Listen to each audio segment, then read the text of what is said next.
thought I'd just come to a little campsite tonight. I find that sometimes, depending on the area, wild camping can be a little bit stressful. And if that area is the Peak District, which is where I am right now, I feel like it can be really stressful. You have to pitch up late and you have to leave early. And what I really wanted was just to come out to the countryside and just have a bit of a walk and relax. But maybe that raises the question, why am I even out here at all in the middle of the week? And it's got something to do with hustle culture, but not in the way that you might think. First of all, let's just define what hustle culture is. Hustle culture is the idea that you just need to work harder. Whatever it is you want to achieve, just work harder. If you're not achieving it, you're not working hard enough. It's so difficult to argue against, because if you say, well, I've not achieved the thing, people like Gary Vee, who's a big proponent of hustle culture, will say, did you rest at all? Did you work every minute of every day? And you go, well, I did watch a film. And he goes, well, you're not working hard enough. It's your own fault. And that's kind of the distilled version of hustle culture. If you've not achieved the thing that you want to achieve, you're not working hard enough. I fell for it when I was first starting my business. I fell for it hard. But if it's not about working hard, well, then what should I have been doing when I started my business? Should I have been slacking off? Should I have been not working hard? This is the kind of big question that it raised for me, because I was like, okay, I've heard this, hustle culture equals bad. But what is good then? What is the antidote to hustle culture?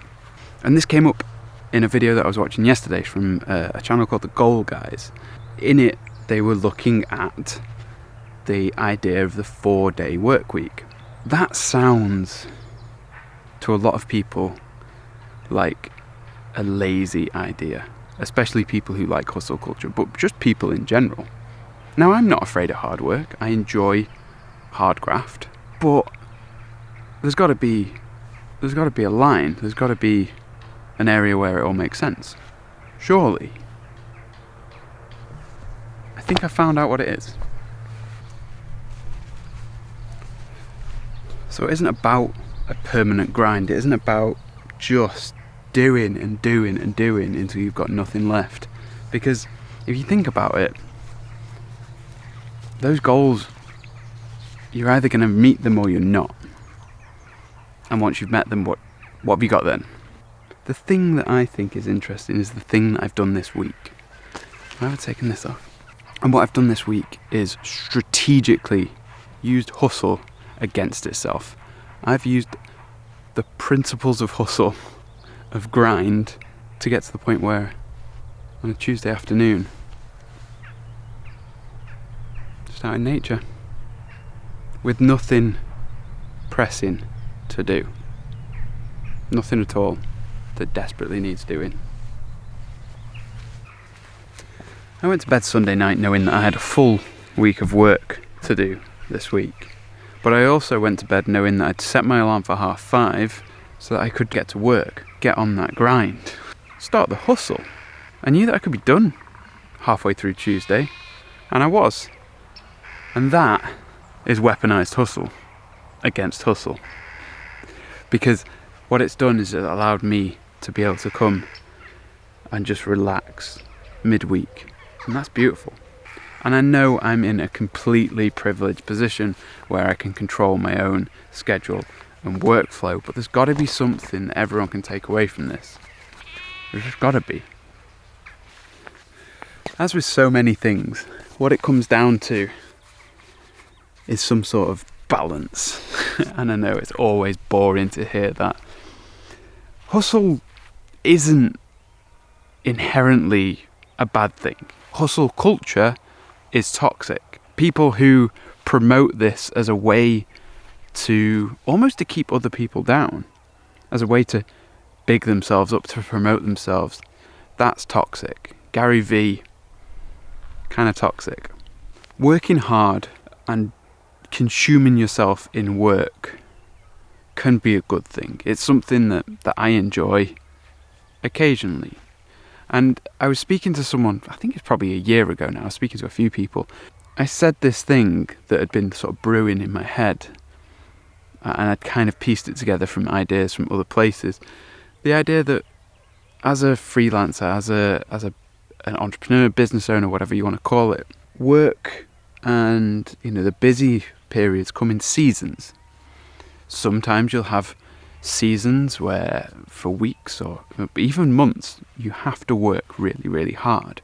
What you've got to do then is look at the times when you're not as busy. Look at the times when you don't have to work as hard. You don't have to hustle, and see them as the rest. See them as the weekend from your work. For people who work like me, and probably you if you're watching this, or want to work like this, that's the key. The key is remembering that there's not a 9 to 5 Monday to Friday in this. You can almost make it like that, but sometimes there'll be a big project. Sometimes there'll be a deadline that just needs to be hit, and you'll have to hustle a little bit, but there's an end in sight. There's a clear goal. There's something to work towards. Hustle for the sake of it. Hustle for goal after goal that get you realistically nowhere. Well, that's the problem.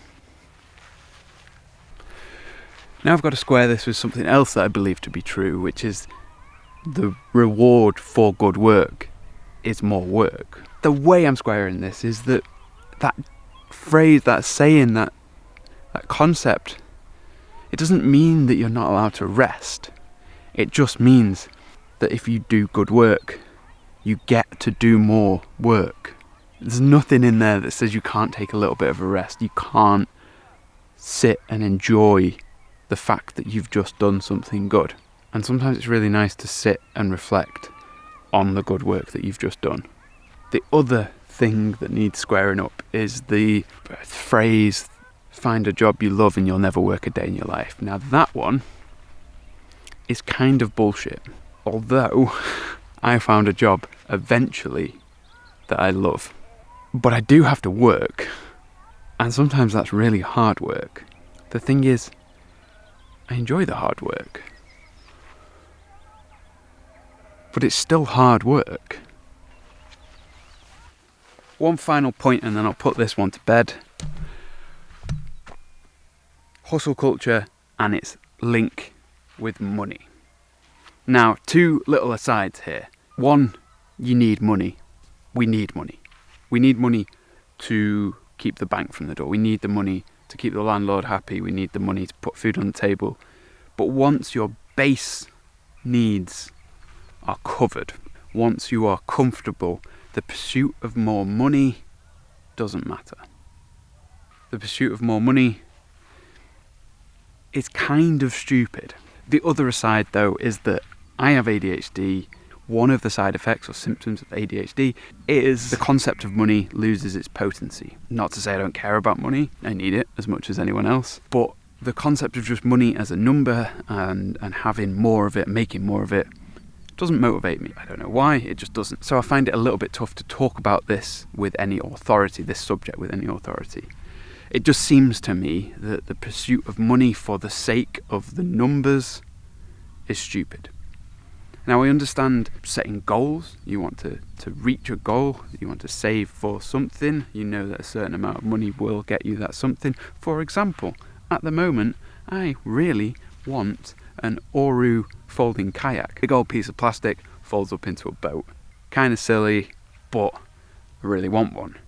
It's £1,000, give or take. That is the goal. The money to get me there is just a token of the work that will take to get me to the weird folding boat. Yeah, I want a weird folding boat. What are you going to do about it? That makes sense to me. But just money for as a number to put in your bank account, I don't get it. It's stupid. It's really fucking stupid. If you only came here to hear the stuff about what I thought about hustle culture, then you might want to leave right now, because the rest of it is just, it's kind of the what. If what I've said up until now is the why, this is the what. This is what I've been up to. And I have the propensity to be a little bit odd. So here's what I've been up to.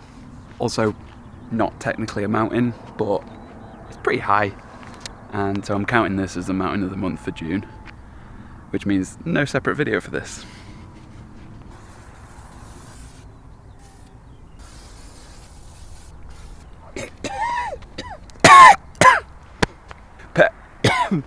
Better safe than sorry. I think it's going to be warm today. Oh wow, that nearly killed me.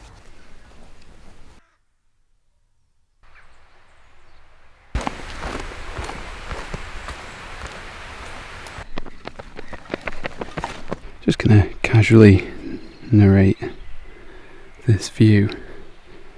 It's a view that I've seen a lot of times before, but it's the gateway to something really beautiful.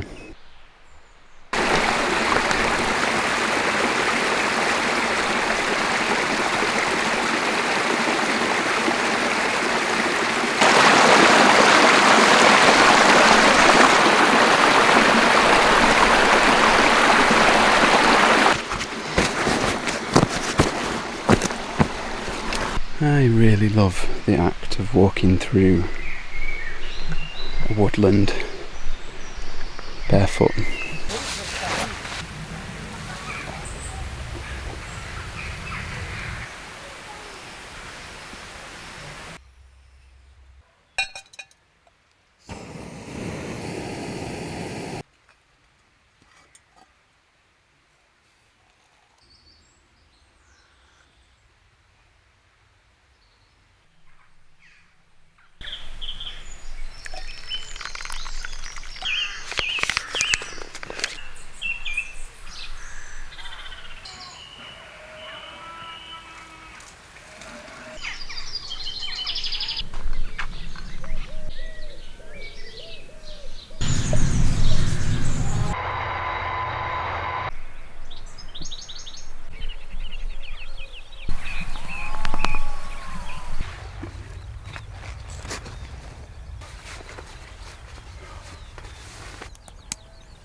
This road over here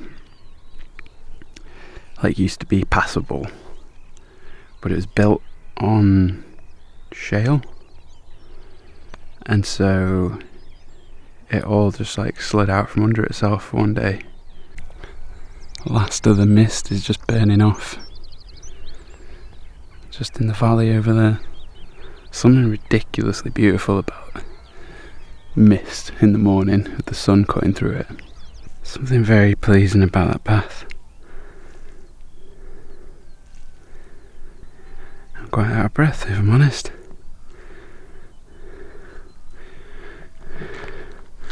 And I'm going to walk all the way down there and beyond.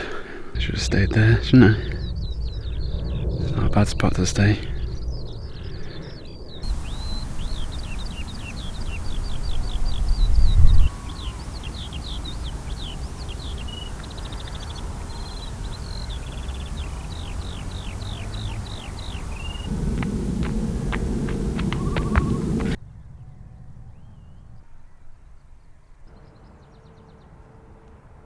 Feels really strange for there to be a level crossing and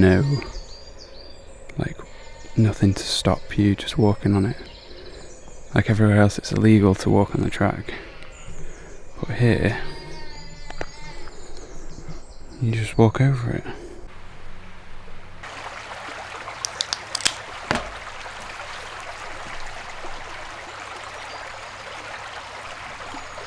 There's something so beautifully efficient about this engineering.